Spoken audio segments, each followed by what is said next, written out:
Hey everybody, what's going on? It's hotter than Satan's nipples in my room today because it's 80 degrees out, or like 88 or something like that, with like 100% humidity or something crazy like that. But this is Buddy Blackford, and today I'm gonna go over something with you that most tutorials probably haven't gone over about Photoshop, and that's this little status bar down here that a lot of people don't even know exists, or they didn't even know that you could actually change the different types of things that are down there. So what I want to do today is just go over the status bar and what each of these things will tell you. Now, the first thing it starts off on always usually is document sizes.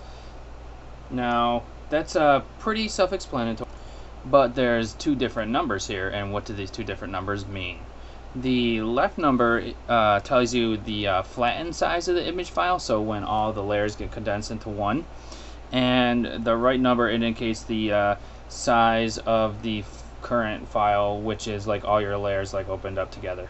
So these three layers all together equals 7.33 megabytes, and then if I select them all and flatten it into just one image with no layers, it'll be 2.75 megabytes. So that's what the document sizes mean.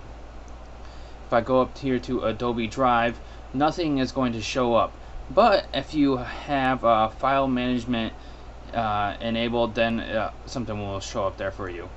Now I want to say that if I talk about something and it doesn't make any sense to you right now, just keep it in the back of your mind, and then when we get to the tutorial where we discuss that later, then you'll be like, oh, okay, now I remember that it was in the status bar. So just kind of keep this stuff in the back of your mind, and if you're taking notes, just put it like, make like a little note to like come back to it or something like that. So we've got the next one, which is the document profile. Now this displays the color profile for the document, and sRGB, blah blah blah, all this number, that's usually means it's for web. So there's a whole there's a bunch of different color profiles that are used for, some of them are used for printing, some of them are used for video, and some of them are used for high quality image, like high quality images from like a DSLR camera, etc. There's a whole bunch of them. So this shows your color profile. So these are like quick reference like little things. We got document dimensions, and instead of coming up to image and then like canvas size and checking out the document dimensions here, you can just check them out really quickly here, and then it also gives you the resolution. So this document is 4 inches by 2.667. Let's see, the next one is scratch sizes. So there's two numbers here. The left number indicates the scratch disc, or wow, I just said a swear word. Sweet.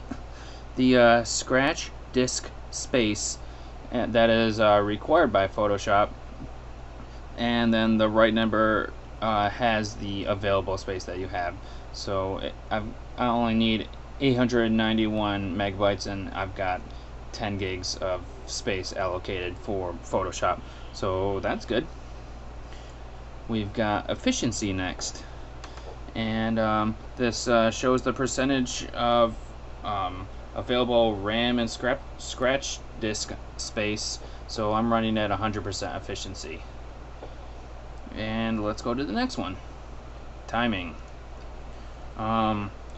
Pretty much records the amount of time to perform the last command that you just did. So if I like try to like put like a filter on, let me try real quick. I know that this does. Man, who cares? I can always undo it. So I'll just throw a filter on, and that filter took 0 seconds to do. So I'm gonna go back and undo that, and step backwards again. Oh, nice. But that's what the timing does. It just shows you how much in between. That way you can tell if your Photoshop's lagging and all that stuff. And you can tell which filters and effects and stuff like that pretty much take long to like apply. Some of them take a little more power to, or processing power to use. So we'll go to current tool, and when you click on your different tools here, it's going to tell you the name of your tool down there at the bottom, which is pretty nice. Let's go to 32-bit exposure, and it lets you control like the overall image exposure. So we've got everything going on. We can see all our stuff going on here, and we got 3 channels and all that kind of stuff. Exposure works in 32-bit only. I mean, we're in the 64-bit version of Photoshop, so it's not going to work in this. And then we've got save progress, which probably when I save it, it'll probably show up. So let me save this. And that was so quick that it didn't take like any time. But if I have a lot more stuff going on, a whole bunch of layers, it'll take a little bit longer to save, and then you'll see the save progress.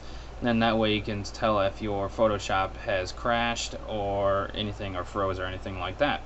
So that's the status bar for you, and you may not see that in other tutorials, but I'm going to go in a decent amount of depth through my Photoshop tutorials with you guys, so you guys can like get trained properly in it. So thanks for watching this one, and we'll see you in the next tutorial. And hopefully it's not so effing hot in this area. So thanks a lot. See you guys later.